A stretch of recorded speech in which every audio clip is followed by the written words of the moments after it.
Hello and welcome to another inspiring edition of Diaspora Network, where we celebrate Nigerians making their country proud around the world.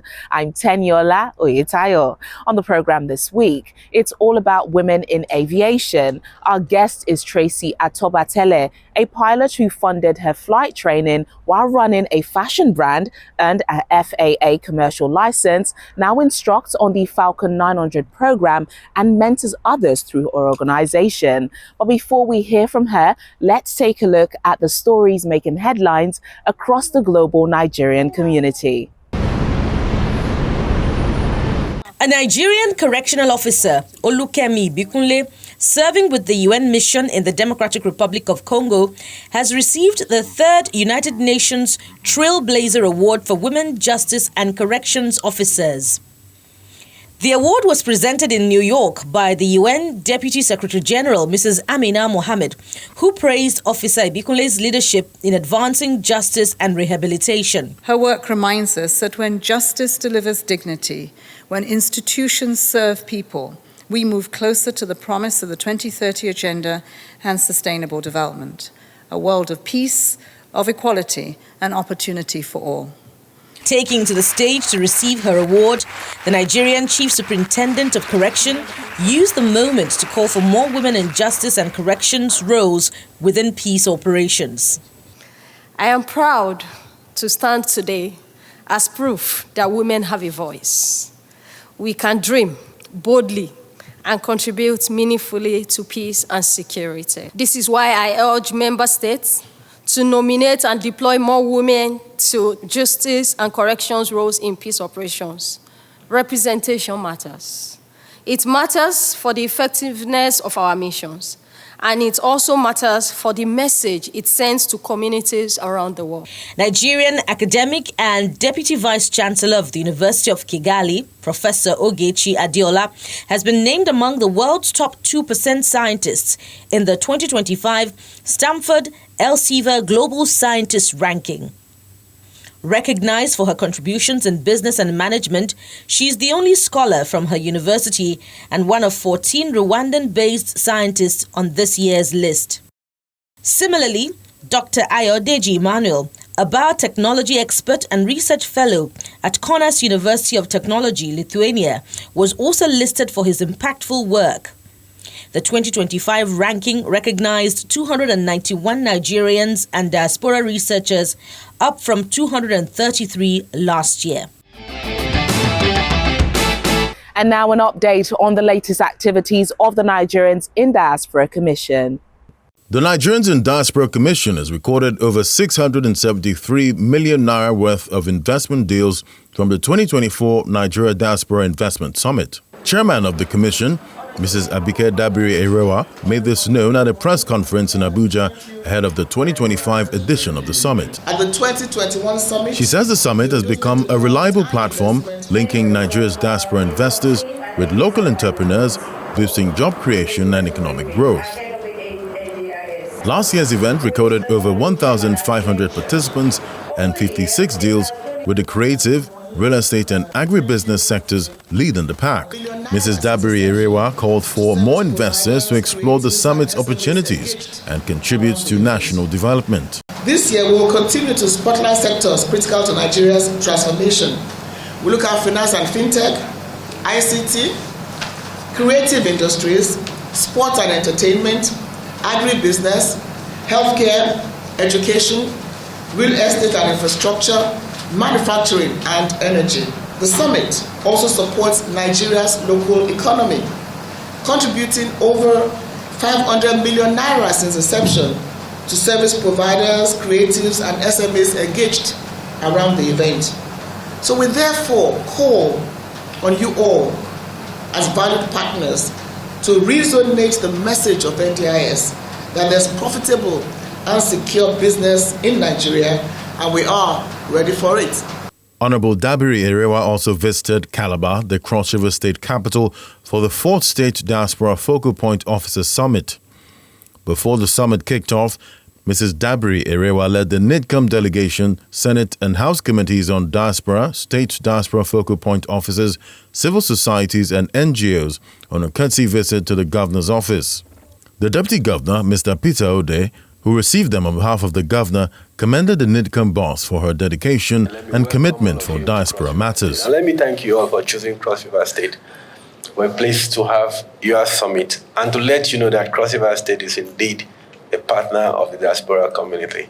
At the summit, the Deputy Governor stressed that the vision of the Cross River State Diaspora Commission is to promote and harness the capacity and resources of Cross Riverians and the diaspora for overall national development.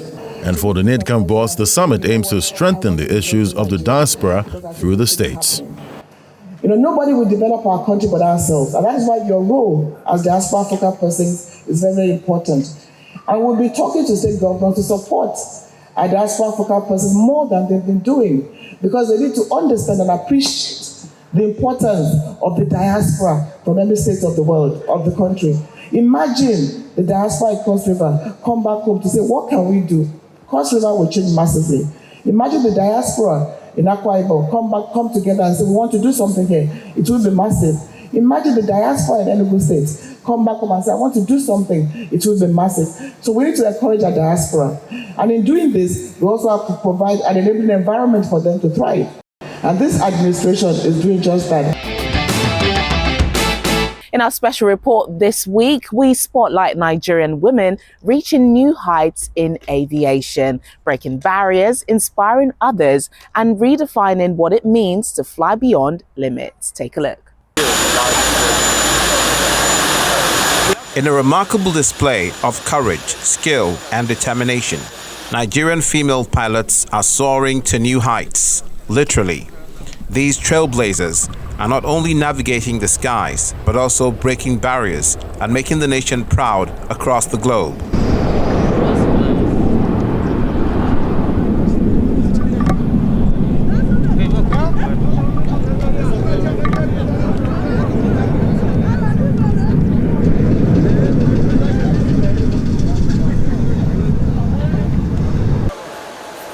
From local airlines to international aviation routes, Nigerian women are rewriting the story of the skies.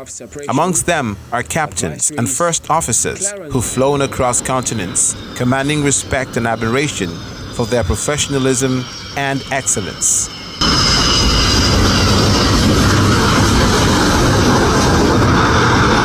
Adeola Ugumola Shwemimo became the first Nigerian female pilot of Qatar Airlines, concurrently becoming the first female Nigerian to fly the Boeing 787 Dreamliner.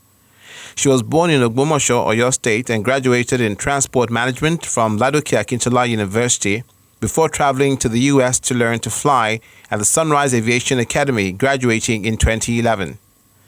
The Makinde sisters, Mokpelola, Oluwaseun, and Oluwafumilayo, are a family of pilots who were inspired by their father, Captain Wale Makinde. According to a 2021 study by the International Society of Women Airline Pilots, less than 6% of pilots worldwide are women. But never in the world have we seen three sisters from one family who are pilots. The Ondo State-born trio have not only shattered stereotypes, but also soared to great heights in their careers as pilots.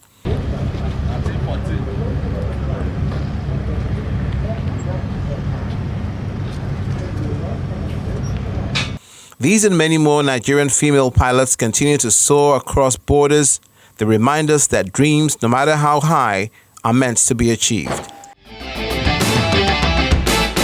And now to our guest, Tracy Atobatele, an FAA licensed commercial pilot and flight instructor. She's the founder of Rita and Nathan, a Lagos-based African print shoe brand that helped her fund her training and now supports children's healthcare in Nigeria. At just 8 years old, Tracy Atobatele saw a woman pilot on TV. That single moment planted a lifelong passion for flying.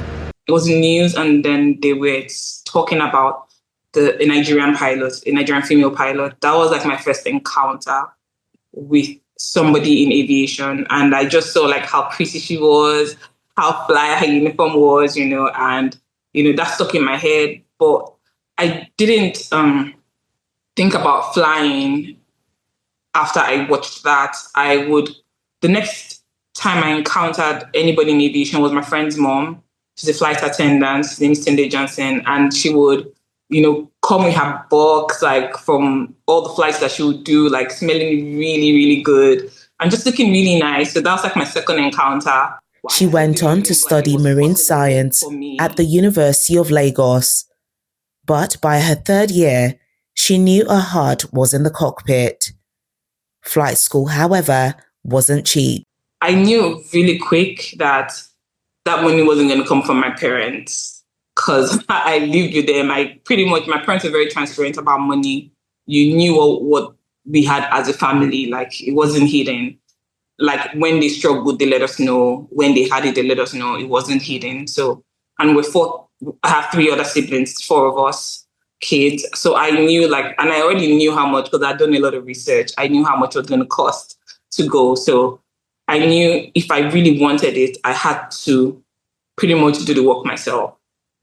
So I had done everything. I think about something that someone can do to get to where they need to be. I'd done everything. I did the Samsung challenge one time where I had to go to Unilab to beg people to vote for me. I had sewn. I learned how to sew because that's something else that I'm really passionate about. I opened a fashion house. I had tailors sewing for me, tailors beading for me. I would go to the market, buy clothes, bring it back. My mom would pray on them. I would try and sell them to just anything to just flip. And what started as a side hustle in Lagos soon became Rita and Nathan, a handmade African print shoe brand named after her late parents. Her designs have since been worn by celebrities like Michael Blackson and Don Jazzy. She credits her entrepreneurial spirit to her mother. My dad was supportive, but my mom is the one that, I would go to cry to, when something isn't working, and she would be like, look, I'm telling you for a fact that you are going to get to this point. I have no doubt in my mind, and I'm like, how would you, how are you telling me you have no doubt? You're like, I wasn't even able to get this. I wasn't able to get that. I have maybe 20,000 naira in my account. How do you, how am I supposed to go from that to something really? She's like, trust me, God has a way of doing things, and God would, he's going to be the one to take all the glory at the end of the day. So with her telling me that, and me growing up with a mom that because there was a time my dad kind of struggled while they were married, and because he used to be the major breadwinner and all of that, the typical Nigerian family. And when he was struggling, my mom, she used to bake. She was a baker and a chef. So she just, went to get her certificates and started baking. And it started really little, with just a little show glass in front of our house, and would even grumble to go and sit down there to sell the snacks. I'm like, oh God, here we go again. But, it started from that little show glass to something really, really big. And I saw how she just by doing that, starting little and it getting really big, she was able to support myself and my siblings through school till my dad got back on his feet again. So just having to see that and see how both of them helped each other out when one person was down, the other person stood up and quickly, it kind of made me know no matter what I do in life, I have to make sure that I have a skill. Still ahead on the program, Tracy Atobatele discusses representation for girls in aviation and why she believes every dream needs both skill and community behind it. Please stay with us. Thanks for staying with us on the program. Now more from our conversation with Tracy Atobatele, including her advice for others with big dreams. Today, Tracy is a licensed commercial pilot, certified to fly single and multi-engine aircraft, and a flight instructor in the Falcon 900 program at CAE. She also leads African Aviators in Diaspora, a network of over 100 African pilots and mentees. I was a flight attendant to the very end. I ended up being a flight attendant for multiple companies. That was beautiful. It was being a flight attendant, that afforded me the opportunity to save for flight school. I was a flight attendant, a jet charter broker, just everything and anything that could get me to the point where I needed to be as a pilot. Coming here to flight school was pretty lonely. I had just lost my mom not too long ago, and I was having to leave my dad to come here. So it kind of like made me a bit sad, but I knew that I had to do what I had to do. So first day of school, I had a friend, his name is Grant, because what the school would do is the school would let you know, like a Nigeria, like if you're from Nigeria, if you're from Zimbabwe, if you're from, they would let you know that there's someone in the school that is Nigerian. So he ended up meeting me up at the bus stop. We rode the bus together and pretty much just walked me through like what to expect, and that was very comforting for me because it kind of felt like how in my head, I'm thinking there are other people that are from other countries that wouldn't have had that, because they probably are the only people in their countries at the school. You know what I mean? So that was good. I ended up moving schools from that school to another school, but it had its challenging times. But at the end of the day, like it was entirely worth it. I was able to get all my licenses. Right now, I'm a certified ground instructor. I'm a certified flight instructor, advanced ground instructor for both airplanes and instruments. I also work at the school as a representative for African pilots, African students that want to come to flight school at that flight school. So I'm their African representative for the 54 countries in Africa. I also work for a company where I am in their Falcon program. That's what Falcon is, a business jet. Her proudest moments, however, come not just from flying, but from giving back. Through the Rita and Nathan Foundation, she provides healthcare support to children in Nigeria. So with the babies, I liked, that's something that I wanted to do. And I guess it was the first baby that we helped. And it was a phone call at 3 a.m. in the morning. My assistant had gone to the hospital that we partner with. She wanted to, the goal was to help 2 children. So it was the first child we were helping. It was during COVID, the dad had been donating blood to be able to meet up with the rest of the hospital bill because his wife was stuck. They had thought it was going to be a natural birth, but it ended up being C-section. And that was more expensive. So she had called me and I didn't know what was going on because I was sleeping. But she called me and she was crying. I'm like, why are you crying? And she's like, oh, they want to say thank you to you. And then it was on FaceTime.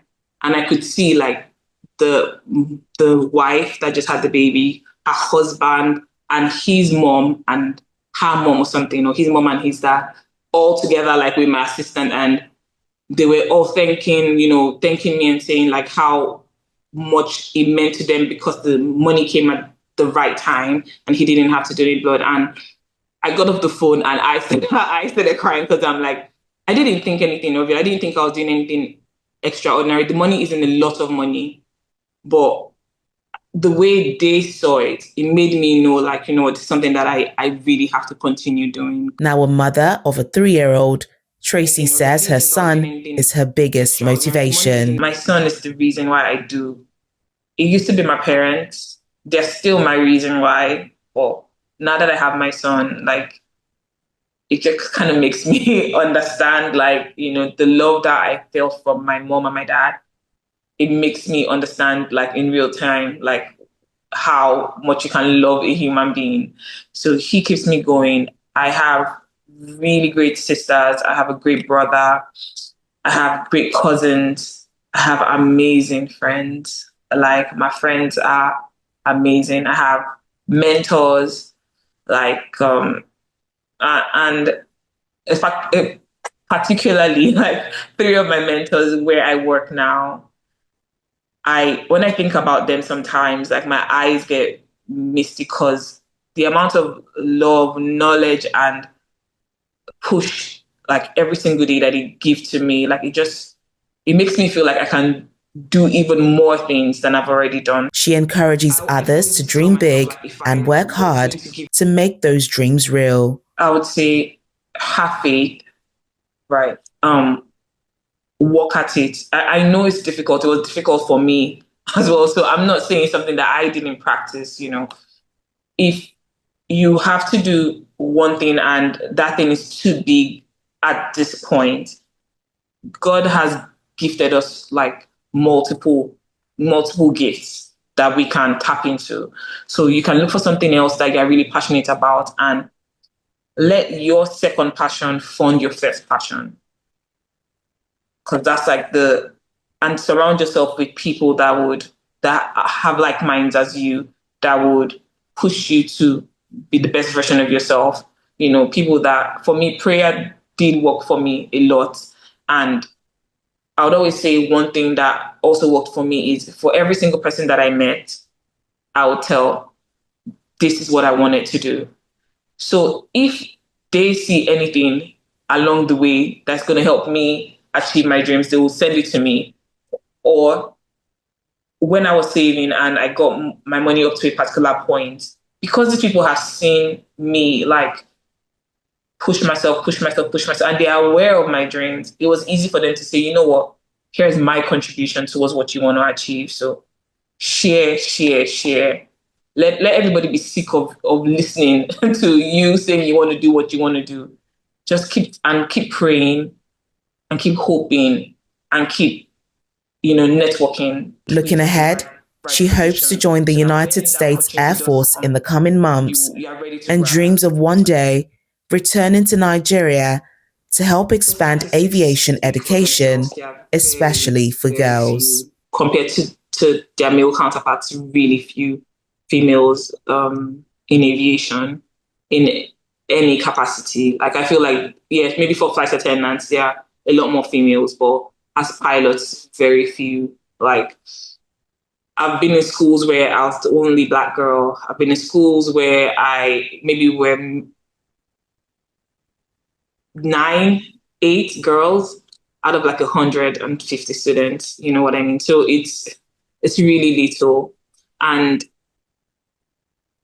even when I go to certain schools every year, middle schools, to talk about aviation and to try to, and you walk into the classroom, you ask them, because I always start by what do you want to be when you grow up, and you hear like the boys say, oh, I want to be a president, I want to be this, I want to be that. Like they have like really tall dreams, and you see the girls like really shy, and they keep asking the same questions.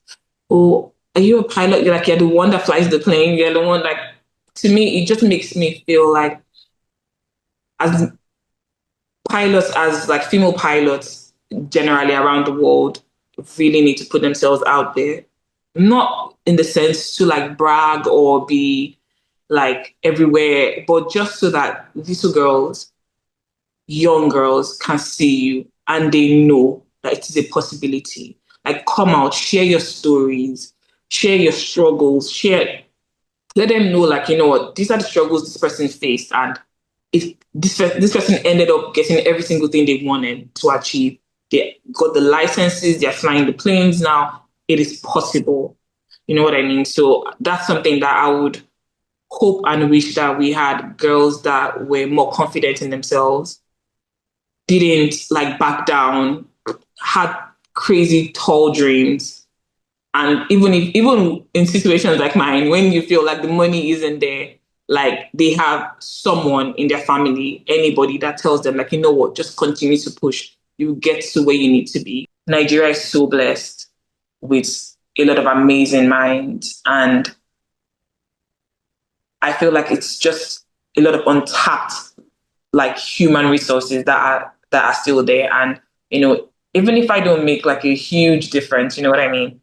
Even if it's just one girl child, I'm very passionate about the girl child, one girl child that, believes that she can actually go on this journey, then I feel like I've succeeded. And that wraps up another edition of Diaspora Network. To watch more episodes celebrating Nigerians in the diaspora, visit channelcv.com or our YouTube channel. Until next time, I'm Teniola Oyetayo. Thanks for watching.